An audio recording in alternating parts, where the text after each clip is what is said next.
welcome to Coach Dave Academy. My name is Suellio Almeida. We're gonna see my lap with the Porsche Cup at Silverstone International. We're gonna see the entire lap and then we're gonna talk about corner by corner.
Alright, so going into this first corner, very important thing is to use all the track on the outside here. And also, right before you start turning in, make sure you notice that, let me show you something here.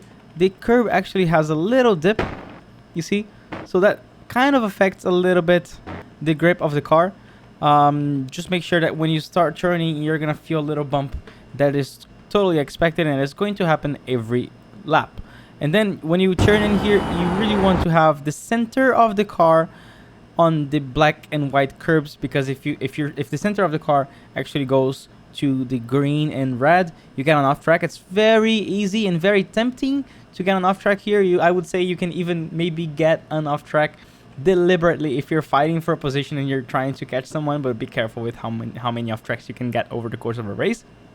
And then here you want to not track out all the way to the outside. That's why we have to slow down a little bit here with a tiny bit braking. Not tiny bit, actually, we brake quite a lot.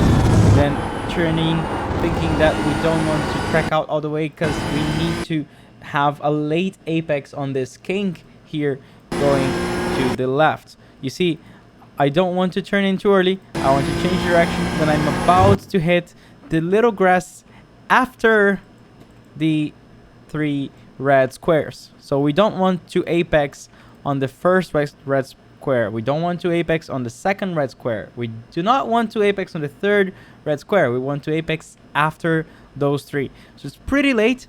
That means you need to really set your line here in advance, because this is gonna affect heavily the braking zone for the next corner. Here a little bit of lift, but pretty much flat out, and then braking with the car facing the outside, so you can, during the braking zone, actually open up and start turning in quite late, bringing the car to as close as possible to the sausage here. And then here is where the layout is actually different, so you're not going to prepare that much the next corner. You're gonna bring the car, yes, to the right, but then you change direction quite quick, and you want to do it almost flat out, but actually it's never going to be really flat out. You're going to lift a little bit as the car is oversteering. So the car oversteers a little bit and you lift a little bit, you're correct.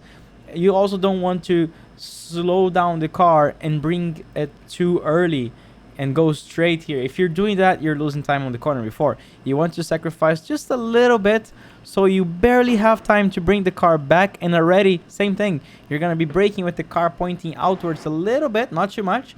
And then we're going to turn in quite early, in early apex this one, because the exit is very wide. We can use all this exit here, as you can see.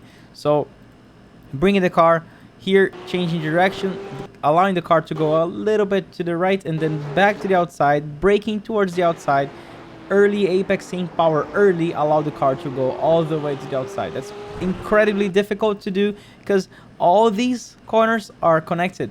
I don't know if you noticed, but all these corners, since the first one, are connected and depend on what you did on the corner before, because what you did on the corner before is going to determine your positioning and angle for the next corner. So based on what you do here, if you for example, let's say if you for example bring the car here, you get back on power and you're gonna early apex too much, you're going to be thrown to the outside, and this braking zone is going to be affected. You're going to have a bad line here.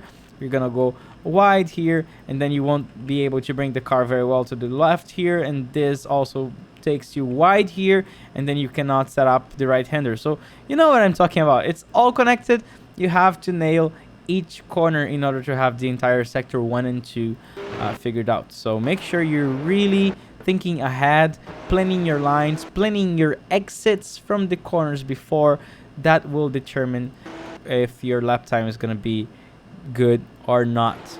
And then after this entire sector here, we have basically already the last sector, which is basically this long right-hander here. We're gonna brake. You can't use too much the outside curb because you want to turn in quite early, and apex a little bit late, aiming for the second, maybe third red square. Get back on power, allow the car to go almost all the way to the outside. You can pretty much use a good bit of this green here without getting off track. Make sure you try how much you can go to the left before you get on off track, and make sure you come back early as well. And then for the last corner, you're going to brake not too hard because there's a bump on the braking here. As soon as you start braking, the car goes through a bump. There you go, that's the bump. So you really want to be careful. If you brake too hard and you go through that bump, you're gonna lock some tires, maybe even the 4 tires if you brake hard enough on top of the bump. And then turn in quite late. You see that I'm turning in more or less aligned with the end of the curb on the right, and then really trying to late apex. I ended up hitting the curb here. This is not ideal. I lost a little bit of line because of that. And then also same thing, do not track out too much here. You need to keep the car in the middle so that you change direction and have a good exit for the last corner. And then here, very close to the sausage curb, then go here. Golden tip, you don't want to turn in too early here, because if you do that, you're gonna be in trouble here, really big trouble. So what you want to do is you stay until the end of the sausage here on the left, and then you turn in from there. That's gonna give you the better line. So as you can see, wait, okay, now I'm starting from the end of the sausage curb, and that allows me to do this good line here. So quite technical, extremely technical track, especially the first sector that is connected, entirely connected. Each corner will depend on the corner before. Make sure you practice that, and I hope you enjoyed this video, and I'll see you next week. Bye.